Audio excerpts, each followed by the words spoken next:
میں ذوالفقار علی خان آج اپنی زندگی کی بازی ہار گیا تھا۔ میرے خوابوں کی پتنگ آج کٹ گئی تھی جو بہت دور آسمانوں میں اڑ رہی تھی، کیونکہ میں نے کشف بنت عبید سے نکاح کر لیا تھا۔ نکاح نامے پر سائن کرنے کے بعد میرا دل ایک دم سے خالی ہو گیا تھا، بالکل کسی اجاڑ بیابان باغ کی طرح، جہاں سے ہر چرند پرند اور ہر ذی روح ہجرت کر گئی تھی۔ کشف اور میں بجلی کے دو مختلف تاروں جیسے تھے جو ایک ساتھ جڑ چکے تھے، اور اب میرے دماغ میں دھماکے سے ہو رہے تھے۔ میں ہاسپٹل روم سے بالکل خاموشی سے اٹھا اور باہر نکل آیا۔ اس کمرے کے اندر میرے ارمان جلے تھے، جن کا دھواں میری آنکھوں میں چبھ رہا تھا اور انہیں نم کیے جا رہا تھا۔ میں بار بار اپنے کف سے اپنی آنکھیں مل رہا تھا جو پہلے ہی غصے، طیش اور بے بسی سے سرخ پڑ چکی تھی۔ مجھے اس دنیا میں موجود ہر چیز سے نفرت ہو گئی تھی۔ میرے نزدیک دنیا تباہی کے دہانے پر آ چکی تھی اور میری اپنی ذات سب سے پہلے اس کی لپیٹ میں آ چکی تھی۔ میں کئی پل سڑکوں کی خاک چھانتا رہا، اپنے دل میں اٹھنے والے وبال کو بار بار دباتا رہا۔ مجھے نہیں معلوم تھا مجھے کہاں جانا ہے، میں بس کسی کا بھی سامنا کیے بغیر روپوش ہو جانا چاہتا تھا۔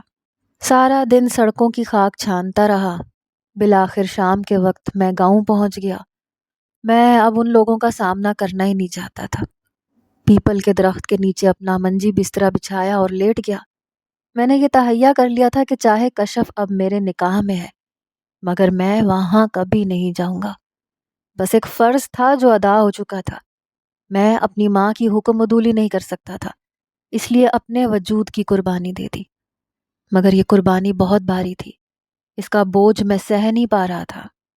اگلے روز اماں بھی آ گئی، ویسے کہنے لگیں کہ تم کہاں چلے گئے تھے؟ میں تو پریشان ہو گئی تھی، ایک تو میرے پاس منہ موبائل بھی نہیں ہے کہ تیری خیر خیریت معلوم کر سکتی۔ میری ماں کافی زیادہ پریشان تھی۔ میں نے کہا آپ کو کیا فرق پڑتا ہے، میں کہاں بھی جاؤں، آپ نے جو کرنا تھا وہ کر لیا۔ وہ آہستہ آہستہ میرے بالوں میں انگلیاں چلانے لگی، کہنے لگی کچھ باتیں اور کچھ کام وقتی طور پر بہت برے لگتے ہیں، یوں لگتا ہے جیسے یہ کام کر لیا تو بس اب مجھ پر زندگی جینا حرام ہو گئی۔ مگر ایسا نہیں ہوتا میرے بچے، تمہیں بعد میں اندازہ ہوگا کہ تیری ماں کا فیصلہ صحیح تھا۔ اور میں حیرت سے اپنی اماں کو دیکھنے لگا۔ میں نے کہا کون سی ماں اپنے بیٹے کی شادی ایسی لڑکی سے کرتی ہے جو کسی اور کا گناہ اپنے پیٹ میں لے کر پال رہی ہو؟ آپ دنیا کی واحد ماں ہیں، آپ نے ایک مثال قائم کر دی۔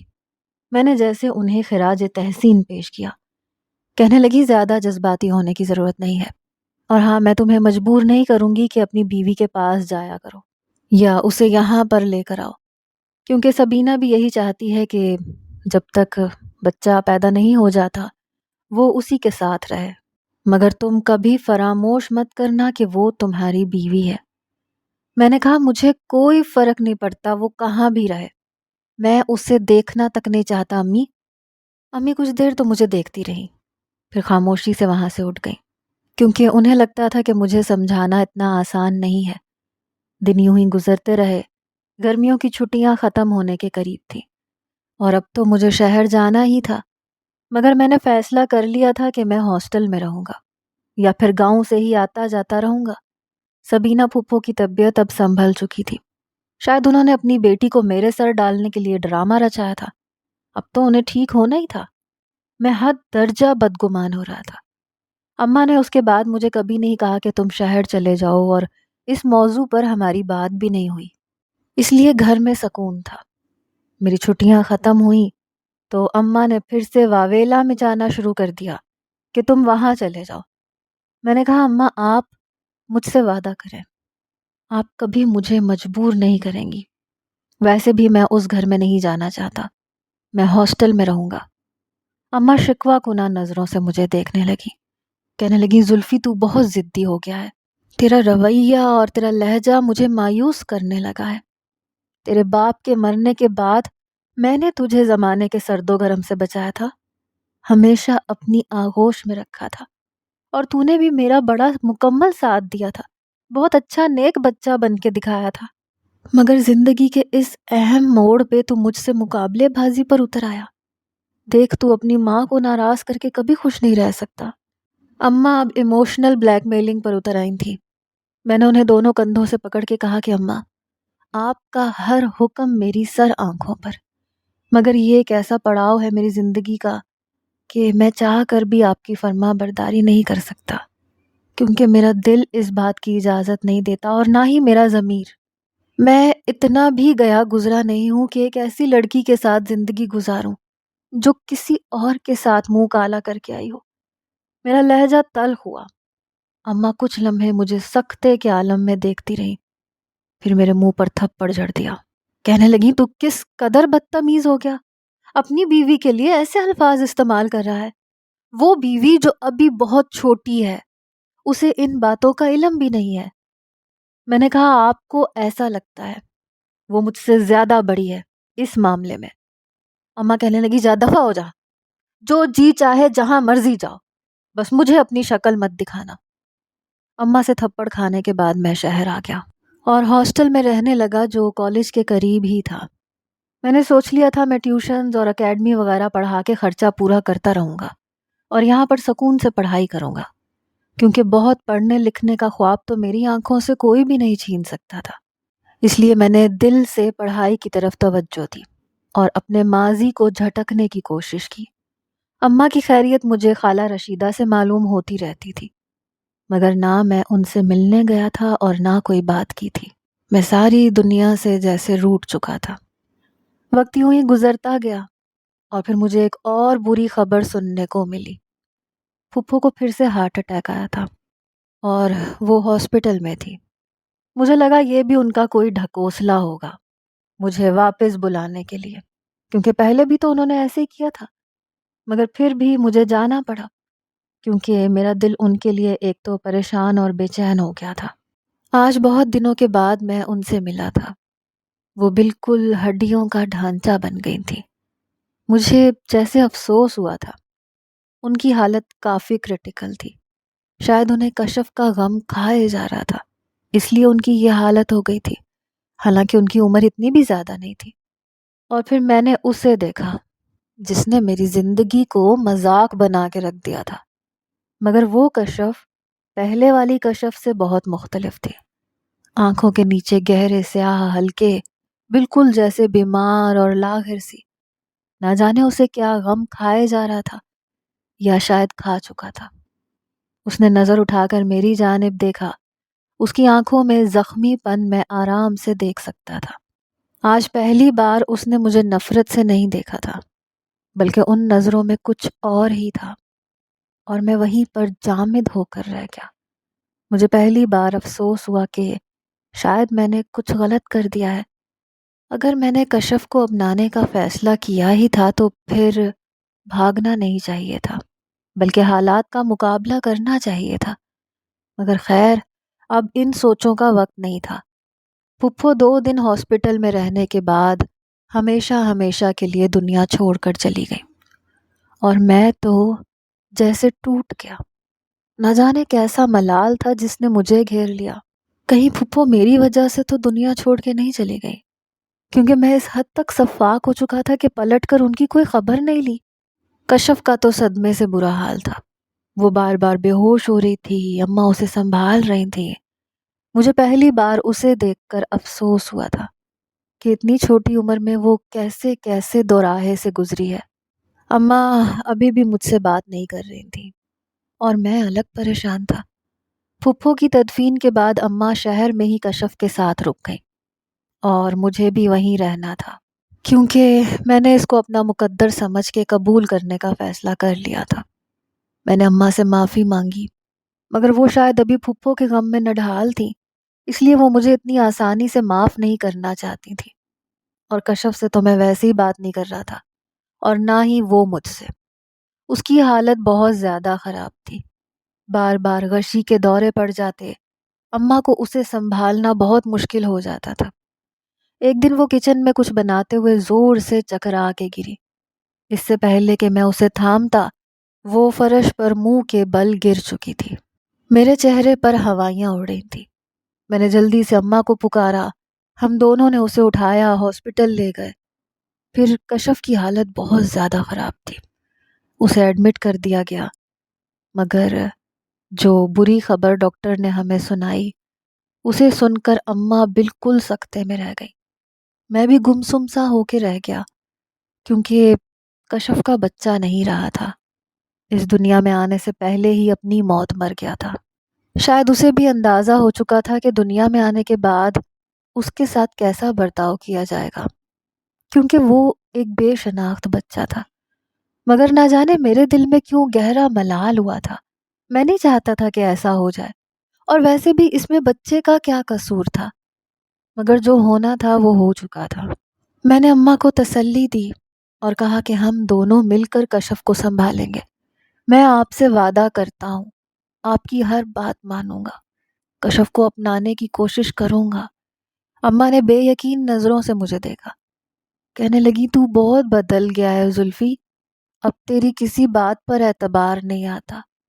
اماں یہ کہہ کر رونے لگی۔ میں نے انہیں اپنے ساتھ لگا لیا، کہا کہ آپ کو میرا اعتبار کرنے کی ضرورت ہی نہیں ہے، وقت آنے پر آپ بہت جلد اعتبار کرنے لگیں گی۔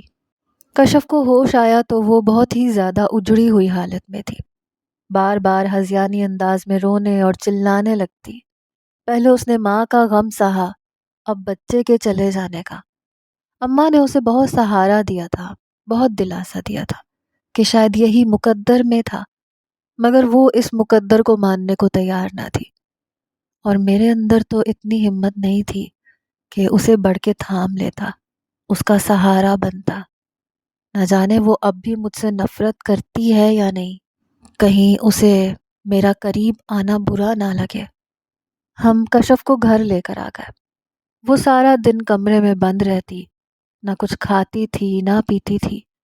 اماں زبردستی 2-4 نوالے اس کے منہ میں ڈال دیتی تھی۔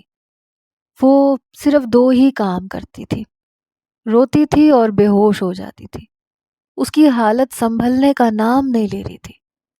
اماں ایک بار میرے کمرے میں آئی، کہا زلفی کشف کا غم بہت بڑا ہے، اس کا صدمہ کم ہونے کا نام نہیں لے رہا، مگر میاں بیوی کا رشتہ ایک ایسا رشتہ ہوتا ہے جو ایک دوسرے کا سہارا ہوتا ہے، ایک دوسرے کا غم بانٹنے کا نام ہوتا ہے۔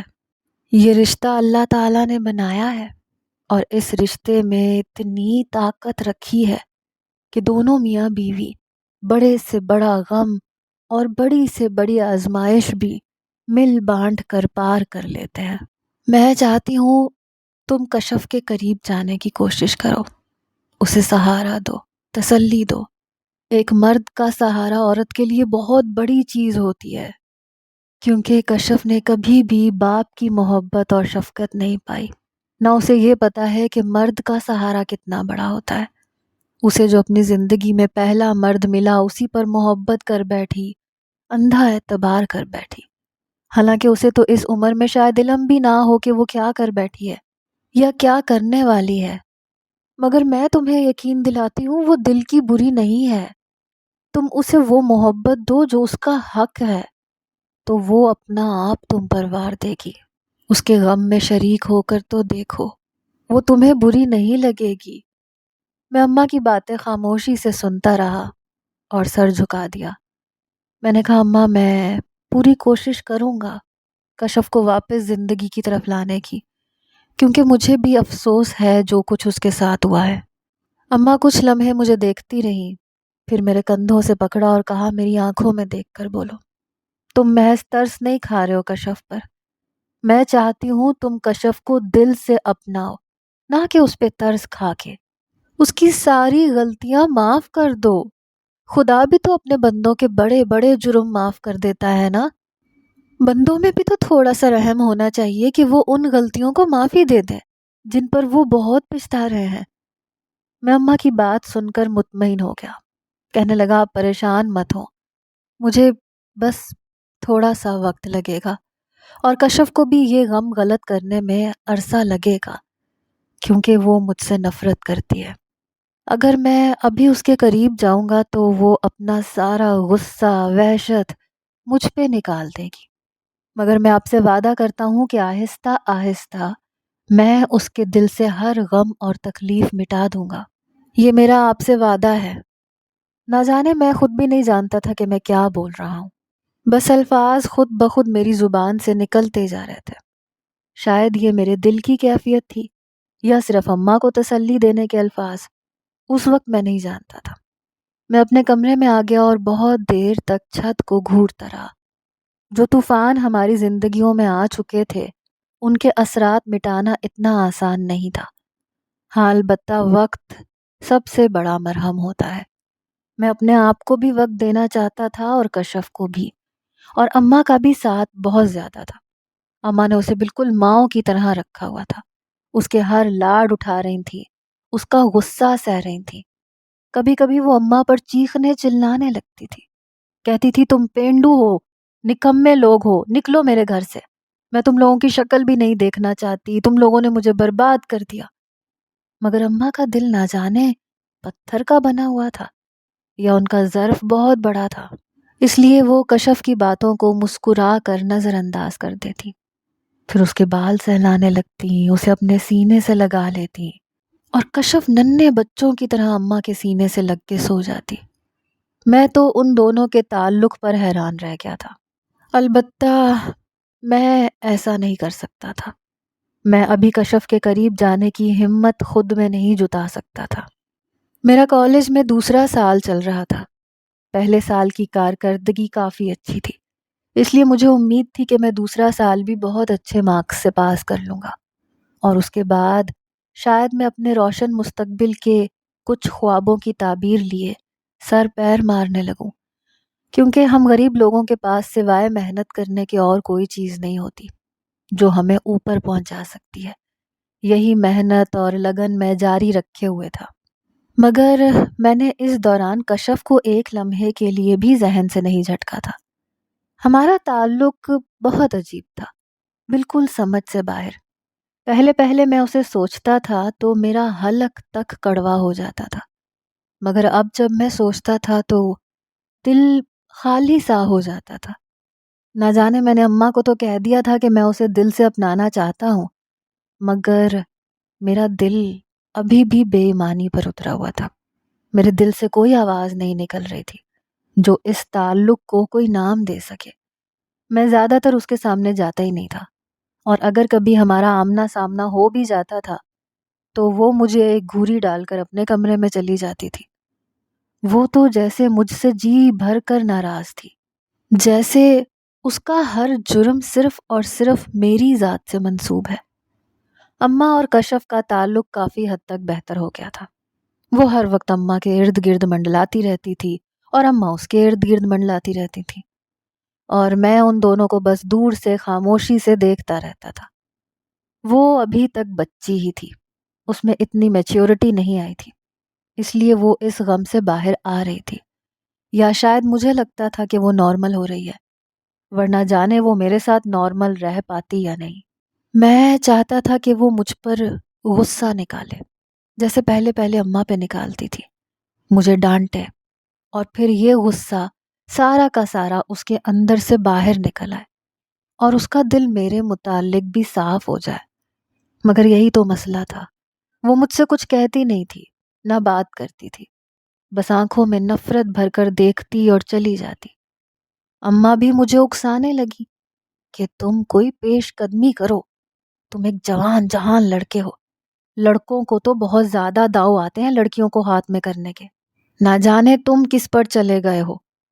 اور میں مسکرا کے کہتا کہ اماں، میں آپ کی طرح سیدھا سادہ سا انسان ہوں، اللہ لوگ ہوں، کبھی اس جھنجٹ میں نہیں پڑا، جو نہیں ہوں اس لیے مجھے نہیں معلوم۔ میں معصومیت سے اماں سے کہتا تو وہ میرے سر پر چپت رسید کر دیتی، کہتی کوئی فلمیں تم بھی دیکھ لیا کرو، ان میں سب کچھ بتایا جاتا ہے، کیسے ایک لڑکی کا دل اپنے ہاتھ میں کرنا ہے۔ میں اماں کی بات پہ مسکرا کے چلا جاتا۔ ایک روز کالج سے واپسی پر موسم کافی سہانا تھا، راستے میں میری بائک خراب ہو گئی۔ بائک بنوانے لگا تو ایک نوجوان کپل پھولوں والی دکان پر رکا۔ لڑکی اسے فرمائش کر رہی تھی کہ مجھے پھولوں کے گجرے لے کر دو، اور لڑکا اسے مسکرا مسکرا کر دیکھ رہا تھا۔ پھر اس نے اس کی پسند کے گجرے دلوا دیے۔ وہ لڑکی پہن کر اس قدر خوش ہوئی جیسے اسے دنیا جہان کی دولت مل گئی ہو۔ میں کچھ لمحے انہیں دیکھتا رہا۔ مجھے ان دونوں کی آنکھوں میں ایک دوسرے کے لیے صاف محبت نظر آ رہی تھی، مگر میں آج ایک بات تو جان گیا تھا کہ محبت اظہار کی طلبگار ہوتی ہے۔ محبت میں اگر اظہار نہ کیا جائے تو وہ سیپی میں بند موتی جیسی ہوتی ہے۔ جب تک سیپی کو کھول کر موتی کو نہ نکال لیا جائے تب تک اندازہ نہیں ہوتا کہ یہ کس قدر خوبصورت ہے۔ محبت بھی بالکل ایسا ہی ایک جذبہ ہوتی ہے۔ اس کی خوبصورتی محبوب کے اظہار میں ہی ہوتی ہے۔ میں کسی ٹرانس کی کیفیت میں اس پھولوں والے کی دکان پر گیا اور 2 گجرے خرید لیے۔ انہیں جیب میں ڈال لیا اور گھر کی راہ لی۔ گھر پہنچا تو کشف اور امی کسی بات پر مسکرا رہی تھیں۔ مسکراتے ہوئے کشف کی آنکھیں بہت خوبصورت لگتی تھیں، اتنی گہری جیسے جھیل جیسی ہوں۔ وہ بے انتہا خوبصورت تھی اور اب وہ دوبارہ سے اپنے جوبن پر واپس آ رہی تھی۔ اماں نے بالآخر یہ مور کا سر کر لیا تھا۔ اسے زندگی کی طرف وہ آدھا تو لا ہی چکی تھی، باقی آدھا میرا کام تھا۔ میں کمرے میں گیا، جیب سے وہ گجرے نکالے۔ وہ تھوڑے سے مرجھا چکے تھے اور ان کی خوشبو کمرے میں پھیل چکی تھی۔ کچھ خوشبو میری جیب سے بھی نکل کر میرے نتھنوں سے ٹکرا رہی تھی۔ میں نے سوچا کہ یہ تو خراب ہو گئے، تر و تازہ نہیں رہے۔ اگر انہیں اسے دوں گا تو مزید غصہ ہوگی۔ میں کشف کو پہلا تحفہ اس قدر ناقص نہیں دینا چاہتا تھا، اس لیے میں نے برے دل کے ساتھ وہ گجرے اپنی دراز میں رکھ دیے اور کمرے سے باہر اپنی بالکنی میں چلا گیا۔ موسم آج بے انتہا خوبصورت تھا۔ امی اور کشف کچن میں کوئی چیز تل رہی تھی جس کی خوشبو میرے نتنوں سے ٹکرا رہی تھی۔ اچانک امی کمرے میں داخل ہوئیں۔ میں بالکنی میں کھڑا تھا۔ امی میرے پیچھے آئیں، کہنے لگی زلفی تو ادھر کیا کر رہا ہے؟ میں نے ایک دم سے اماں کو دیکھا، کہا اماں موسم انجوائے کر رہا ہوں، دیکھیں نا اماں کتنا پیارا موسم ہے۔ انہوں نے میرے کندھے پر ایک چپت رسید کی، کہنے لگی موسم اماں کے ساتھ تھوڑی نہ انجوائے کرتے ہیں کمبخت، تیری خوبصورت بیوی کچن میں کھڑی تیرے لیے سموسے پکوڑے تل رہی ہے، جا کر اس کی مدد کروا اور ساتھ میں ذرا کچھ ہلکی پھلکی باتیں بھی کر لینا۔ امی نے ایک آنکھ دبا کے مجھے کہا اور میں امی کی طرف دیکھ کر بہت زیادہ ہنسنے لگا۔ میں نے کہا اماں آپ بہت زیادہ بگڑ گئی ہیں، لگتا ہے رومانٹک فلمیں آپ نے دیکھنا شروع کر دی ہیں۔ کہنے لگی تو دیکھتا نہیں ہے، مجھے ہی دیکھنا پڑیں گی، اور یہ تیرے کمرے سے خوشبو کس چیز کی آ رہی ہے؟ میں ایک دم سے جھینپ گیا۔ میں نے کہا کچھ نہیں، وہ بس ویسے ہی۔ مگر اماں تو کھوج نکالنے کے لیے میرے کمرے میں داخل ہو چکی تھیں۔ بالآخر انہیں گجرے دراز میں پڑے مل گئے۔ انہوں نے نکال کے میری طرف شکوہ کناں نظروں سے دیکھا اور کہا کہ انہیں دراز میں رکھنے کے لیے لایا تھا، اس کی کلائیوں میں نہیں پہنا ہوگے۔ میں نے کہا اماں مرجھا گئے ہیں، اسے دیتا ہوا اچھا تھوڑی نہ لگوں گا، کہیں میرے منہ پہ تھپڑ نہ مار دے۔ اماں کہنے لگی تو نہیں سدھرے گا، ارے پاگل اتنے خوبصورت پھول ہیں، ذرا سے مرجھا بھی گئے ہیں تو ان پھولوں کی خوبصورتی پر کیا اثر پڑے گا؟ دیکھو بچے، جو چیز خوبصورت ہوتی ہے اگر وہ ذرا سی میلی بھی ہو جائے اور مرجھا بھی جائے نا تو بھی اپنی خوبصورتی نہیں کھوتی۔ اس چیز کے اصل کو دیکھنا چاہیے، نہ کہ یہ دیکھنا چاہیے کہ اس چیز میں نقص آ گیا ہے، کیونکہ جب یہ پھول تم نے خریدے تھے اس وقت کس قدر خوبصورت تھے، مگر گھر آتے آتے ذرا سے مرجھا بھی گئے ہیں تو تم اتنا دل محسوس کیوں رہے ہو؟ پگلے، مجھے یہ پھول ویسے ہی تر و تازہ لگ رہے ہیں، بس اپنی نظر کو شفاف رکھو، تمہارا دل خود بخود شفاف ہو جائے گا۔ اور میں اماں کی بات سن کر جیسے بالکل جامد ہو گیا تھا۔ اماں نے کتنی بڑی بات سمجھا دی تھی۔ ایک دم سے میری آنکھیں جیسے نم ہونے لگی۔ میں نے بمشکل ان کی نمی کو اپنے اندر جذب کیا۔ اماں کے ہاتھ سے وہ گجرے پکڑے اور کچن کی طرف جانے لگا۔ ایک دم سے میرا ذہن جیسے تاریکی سے روشنی میں آنے لگا تھا، جیسے کوئی سیاہ بادل تھا جو چھٹ گیا تھا، جیسے کوئی کالی گھپ رات تھی اور ایک دم سے چاند نکل آیا تھا۔ کشف میری طرف پشت کیے پکوڑے تلنے میں مصروف تھی۔ اس کے چہرے پر عجیب سی سادگی تھی اور مدھم سی مسکراہٹ جو ایک سائیڈ سے میں دیکھ سکتا تھا۔ وہ کس قدر خوبصورت تھی، میری نظریں جیسے اس پر گڑ سی گئیں۔ میں نے کچھ لمحے اپنے ہاتھوں میں پکڑے ان گجروں کو دیکھا جن کی پتیاں کونوں سے ذرا سی مرجھا گئی تھیں۔ ان کو اپنی ناک کے قریب لے کر ایک گہری سانس اندر کھینچی۔ میری روح تک سرشار ہو گئی کیونکہ ان کی خوشبو تو بالکل ویسی ہی تھی، ذرا بھی بدلاؤ نہیں آیا تھا۔ میں نے ایک دم سے گلا کھنکارا تو وہ ایک لمحے کے لیے چونک کر پیچھے پلٹی اور تیل کے چند چھینٹے اس کے ہاتھ کی پشت پر گر گئے۔ اس کے منہ سے ایک دم سی نکلی۔ میں اس قدر گھبرا گیا کہ جلدی سے گجرے واپس اپنی جیب میں ڈال دیے، اور میں اس قدر نروس ہو گیا کہ حد نہیں۔ وہ مجھے زخمی نظروں سے دیکھ رہی تھی کیونکہ میری وجہ سے اس کا ہاتھ جل گیا تھا۔ میں ایک دم سے آگے بڑھا اور اس کا ہاتھ تھام لیا، مگر اس نے زور سے اپنا ہاتھ جھٹک دیا، کہنے لگی دور ہٹو مجھ سے، ہاتھ جلا دیا میرا، اور ایک دم سے پھوٹ پھوٹ کے رونے لگی۔ حالانکہ میں نے خود دیکھا تھا صرف ذرا سے چند ذرے تیل کے اس کی ہتھیلی پر گرے تھے۔ کیا وہ اتنی نازک لڑکی تھی کہ اتنی سی جلن برداشت نہیں کر سکتی تھی؟ اور جو اب تک اس نے اپنے دل پر جلن برداشت کی تھی اور جو گھاؤ اس کی روح پر لگے تھے، کیا ان زخموں پر بھی وہ اس قدر تڑپ تڑپ کر روتی رہی ہوگی؟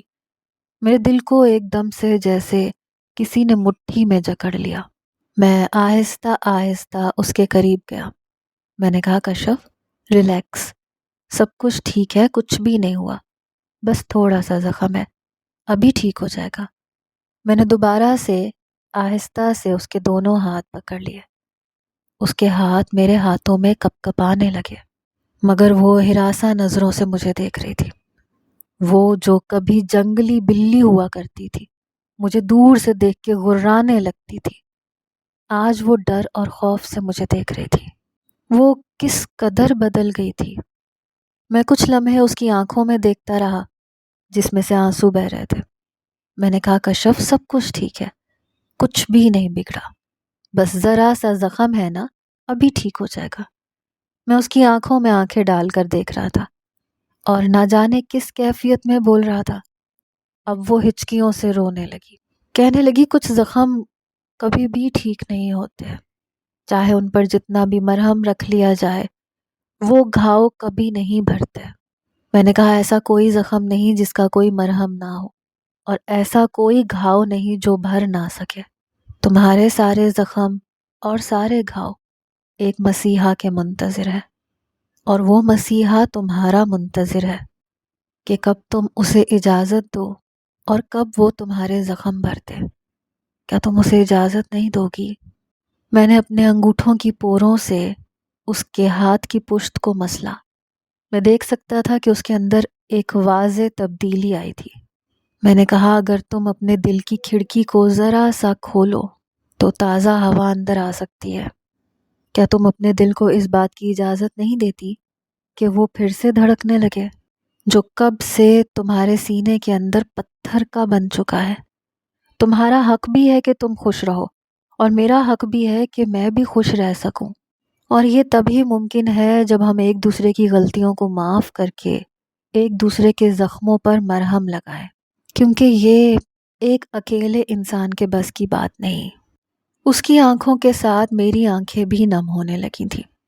شاید یہ باہر برستی بارش کا اثر تھا، یا اس بارش کا اثر جو ہمارے اندر برس رہی تھی۔ وہ کچھ لمحے تو مجھے دیکھتی رہی، پھر ایک دم سے میرے ہاتھوں سے اپنے ہاتھ چھڑا لیے، اور مجھے یوں لگا جیسے میرے دل کو کسی نے چیر ڈالا، کیونکہ میں نے پہلی بار اس کے ہاتھوں کا لمس اپنے ہاتھوں پر محسوس کیا تھا، اور میں اسے دیر تک محسوس کرتے رہنا چاہتا تھا، مگر وہ جلدی سے مجھے پیچھے ہٹانے لگی۔ میں گرتے گرتے بچا۔ میں یہ کیسے بھول سکتا تھا کہ یہ وہی پرانی کشف تھی جو اتنی جلدی مجھے معاف نہیں کرے گی؟ حالانکہ میرا قصور ہی کیا تھا؟ اس سے پہلے کہ میں اپنے دل میں اس کے لیے کوئی بدگمانی لاتا، میں ایک دم سے اسے دیکھ کے حیران رہ گیا، کیونکہ اس نے جلدی سے آنچ ہلکی کی اور چھلنی سے پکوڑے باہر نکال دیے، کیونکہ وہ پورے کے پورے جل چکے تھے۔ کہنے لگی تم نے میرے سارے پکوڑے جلا دیے، میری ساری محنت رائے گاں کر دی، میں صبح سے لگی ہوئی تھی ان کو بنانے میں۔ اور میں ایک دم سے مسکرا دیا۔ میں نے کہا پکوڑے جل جائیں تو دوبارہ بھی بن سکتے ہیں، مگر دل ایک دفعہ جل جائے تو پھر نیا دل کہاں سے لائیں؟ اور وہ میری طرف دیکھ کے مجھے گھورنے لگی، کہنے لگی پکوڑے بنانا بھی اتنا آسان نہیں ہوتا، تم نے کبھی بنائے ہو تب تمہیں پتہ چلے نا۔ میں نے کہا کوئی بات نہیں، ابھی تو بارش برس رہی ہے نا، ہم مل کے بنائیں گے اور بہت مزہ آئے گا۔ وہ اچانک سے نارمل ہو گئی اور میں بھی اس کے ساتھ نارمل باتیں کر رہا تھا۔ تھوڑی دیر پہلے والا خمار اتر چکا تھا۔ کہنے لگی بھاگ نہ جانا اب کچن سے، اب میرے ساتھ تم نے برابر کا کام کرانا ہے۔ میں نے کہا تم ہٹو، میں سارا کام خود کر دوں گا، یہ کون سا مشکل کام ہے، پکوڑے ہی تو بنانے ہیں، کوئی راکٹ تھوڑی نہ بنانا ہے۔ اور وہ ایک دم سے کھلکھلا کے ہنسنے لگی۔ اس کی آنکھوں میں وہ سارے رنگ واپس آ چکے تھے جو کبھی میں کشف کی آنکھوں میں دیکھا کرتا تھا۔ ہم دونوں پکوڑے بنا رہے تھے اور وہ پھول میری جیب میں شاید اب تک مرجھا چکے تھے، مگر ان کی خوشبو ہمارے نتنوں سے ٹکرا رہی تھی، اور یہ بالکل کسی تازہ خوشبو کی مانند تھی جو بالکل بھی باسی نہیں ہوئی تھی۔ اماں شاید کچن سے جھانک کے واپس پلٹ چکی تھیں، کیونکہ انہیں پلٹنا ہی تھا، ان کا جو مقصد تھا وہ پورا ہو چکا تھا، یا شاید پورا ہوتا نظر آ رہا تھا۔ رات کو ہم سب نے مزیدار سا ڈنر کیا جس کے بنانے میں میرا بھی اہم کردار تھا۔ اماں میرے بنائے ہوئے کھانے میں نقص نکال رہی تھیں اور کشف کی تعریفوں کے پل باندھے جا رہی تھیں، اور میں جلن سے بے حال ہوا جا رہا تھا۔ وہ تو دونوں گہری سہیلیاں بن چکی تھیں اور میں جیسے ان کا رقیب، مگر میں پھر بھی سر نیچے کیے ہنستا ہی جا رہا تھا، کیونکہ شاید میرے دل میں پہلی بار خوشی کی کوئی کونپل کھلی تھی۔ شام کو جب کشف اپنے کمرے میں چلی گئی اور میں اپنے کمرے میں جانے لگا تو اماں نے مجھے پیچھے سے کھینچ لیا، کہنے لگی زلفی تو کب سدھرے گا، تو اب شادی شدہ ہے اور خیر سے جوان جہان ہے، کیا تیرا دل نہیں کرتا اپنی بیوی کے پہلو میں بیٹھ کر چار باتیں کرنے کو؟ میں نے کہا اماں آپ بہت خراب ہو گئی ہیں، مجھے اسٹڈیز کرنی ہے۔ کہنے لگی تیری پڑھائی کی ایسی کی تیسی، جا اس کے کمرے میں، اور تو نے اسے ابھی تک گجرے کیوں نہیں پہنائے؟ میں نے کہا وہ پکوڑے بنا رہی تھی، میں گجرے کیسے پہنا سکتا تھا؟ کہنے لگی اچھا جا اب پہنا دے۔ میں نے کہا اب میں پہناؤں گا تو مجھے منہ پہ تھپڑ مار دے گی، کیونکہ اب تو وہ واقعی پہنانے کے قابل نہیں رہے۔ میں نے اپنی جیب سے ایک دھاگا نکالا جس کے ساتھ چند پتیاں جڑی ہوئی تھیں، اور اماں اپنا سر پکڑ کے بیٹھ گئی۔ میں نے کہا اماں فکر مت کرو، گجروں کے بغیر ہی میرا مسئلہ حل ہو گیا ہے۔ کہنے لگی تو پھر جا نہ اس کے کمرے میں چلا جا۔ اماں نے مجھے دھکا دیا اور میں اس کے کمرے میں پہنچ گیا۔ وہ جو سونے کی تیاری کر رہی تھی ایک دم سے چونک گئی، کہنے لگی کیا بات ہے، تم یہاں کیا کرنے آئے ہو؟ میں نے کہا ایک شوہر اپنی بیوی کے کمرے میں کیا کرنے آتا ہے؟ کہنے لگی واہ، بڑی جلدی تمہیں خیال آ گیا کہ تم میرے شوہر ہو۔ میں نے کہا خیال تو ہر لمحے ہی ہوتا تھا، اظہار کرنے سے ڈرتا تھا کہ کہیں تم مجھے پھر سے پینڈو ہونے کا تانا مار کے کمرے سے نہ نکال دو۔ اور وہ زور زور سے ہنسنے لگی، کہنے لگی پینڈو میں تمہیں تمہاری حرکتوں کی وجہ سے کہتی ہوں۔ میں نے کہا میں نے کیا کیا ہے؟ کہنے لگی تم نے مجھے گجرے کیوں نہیں دیے جو لے کر آئے تھے؟ اور میں نے ماتھے پر ہاتھ رکھ لیا، میں تو واقعی گجرے لا کے پھنس چکا تھا۔ کشف میرے قریب آئی، کہا یہ گجرے اگر تم اس وقت میرے پاس لاتے جب مجھے ان کی سب سے زیادہ ضرورت تھی تو میں کبھی بھی وہ غلط قدم نہ اٹھاتی۔ وہ ایک دم سے سنجیدہ ہو گئی، اس کی آنکھوں میں بیتے لمحوں کی کرچیاں رقم تھیں۔ اس سے پہلے کہ وہ رو دیتی میں نے اسے دونوں کندھوں سے تھام لیا۔ میں نے کہا کشف میں مانتا ہوں کہ تم نے غلط کیا ہے، تم نے غلط قدم اٹھایا تھا، مجھ پر الزام لگانا بھی تمہارا غلط تھا، مگر میں تمہیں ان ساری غلطیوں پر معاف کر چکا ہوں۔ کچی عمر کی غلطیاں ایک بار کی معافی سے بھی معاف ہو جاتی ہیں، اور میں تو بنا تمہاری معافی کے تمہیں معاف کر چکا ہوں، پھر اس بات کا ذکر مت چھیڑو۔ کہنے لگی کیوں نہ چھیڑوں، وہ ایک ایسا داغ ہے جو میرے دامن پر ہمیشہ رہے گا۔ میں نے کہا ہم میں سے کسی کی بھی زندگی بالکل پرفیکٹ یا شفاف نہیں ہوتی، بس ہمیں ایک دوسرے کی غلطیوں کے ساتھ رہنا پڑتا ہے، کمپرومائز کرنے پڑتے ہیں۔ شادی شاید اسی چیز کا نام ہے، کچھ محبت، کچھ کمپرومائز، کچھ لڑائی جھگڑا، انہی چیزوں کا ملغوبہ ہوتی ہے شادی۔ کبھی تم نے کوئی پرفیکٹ کپل دیکھا ہے اپنی زندگی میں؟ کہنے لگی یہ بات تو تمہاری صحیح ہے۔ میں نے کہا میں تم سے بڑا ہوں، میری باتیں صحیح ہی ہوتی ہیں، تم ابھی بچی ہی ہو۔ کہنے لگی میں بالکل بھی بچی نہیں ہوں، خبردار جو مجھے بچی کہا تو۔ وہ برا مان گئی اور میں نے اپنے کانوں کو ہاتھ لگا دیا۔ میں نے کہا تم کیا واقعی بڑی ہو گئی ہو؟ میں نے ہلکے سے اس کے قریب جا کر اس کے کان میں سرگوشی کی۔ اس کی ٹوٹی ہوئی سانس میرے نتھنوں سے ٹکراتی ہوئی اندر تک چلی گئی اور اتھل پتھل سی ہونے لگی۔ وہ ایک دم سے پیچھے ہٹی اور بہت زیادہ ہراساں ہو گئی۔ کہنے لگی ابھی میرے پاس مت آنا، میں ابھی بچی ہوں اور بچے بہت کچھ بگاڑ کے رکھ دیتے ہیں۔ میں نے کہا بچے تو بگاڑ کے رکھ دیتے ہیں، مگر بڑوں کا کام ہوتا ہے کہ ان کو ذرا سا ڈانٹا جائے، پھر محبت اور پیار سے پچکارا جائے۔ میں نے اسے خود سے لگا لیا، اس نے بھی میرے سینے میں سر چھپا دیا۔ میں نے کہا اگر تم وقت لینا چاہتی ہو اس رشتے کو قبول کرنے میں تو مجھے کوئی اعتراض نہیں ہے۔ کہنے لگی پھر میرے کمرے میں کیوں آئے ہو؟ اس وقت کمرے میں آنے کا مطلب میں اچھی طرح سے جانتی ہوں۔ میں نے کہا کمرے میں اس لیے آیا تھا تاکہ تمہیں یہ بتا سکوں کہ صبح میں نے جلدی جانا ہے۔ اگر ناشتہ بنا کے دے دو گی تو مہربانی ہوگی، کیونکہ تم تو 10 بجے سے پہلے اٹھتی نہیں ہو۔ اور اس نے زور سے مجھے پیچھے ہٹایا۔ کہنے لگی ناشتہ تمہاری اماں بنا دیں گی۔ میں نے کہا اماں اب ساری ذمہ داریاں تمہارے کندھوں پہ ڈال کے آرام فرمانے کا سوچ رہی ہیں، بہت بگڑ گئی ہیں وہ، اب نہیں سدھریں گی۔ میں تمہارا شوہر ہوں، مجھے سنبھالنا تمہاری ذمہ داری ہے۔ کہنے لگی اچھا اچھا بنا دوں گی، اب نکلو یہاں سے۔ اس نے مجھے زور سے دھکا دیا اور دروازہ بند کر دیا۔ میں بھی مسکراتے ہوئے واپس اپنے کمرے میں جانے لگا، کیونکہ اس بند دروازے کو کھولنے میں شاید کچھ وقت درکار تھا، مگر میں اس دروازے کو محبت سے کھولنا چاہتا تھا، نہ کہ کسی قسم کی کوئی زبردستی سے، کیونکہ بڑی سے بڑی گرہ کھولنے کے لیے محبت ضروری ہوتی ہے۔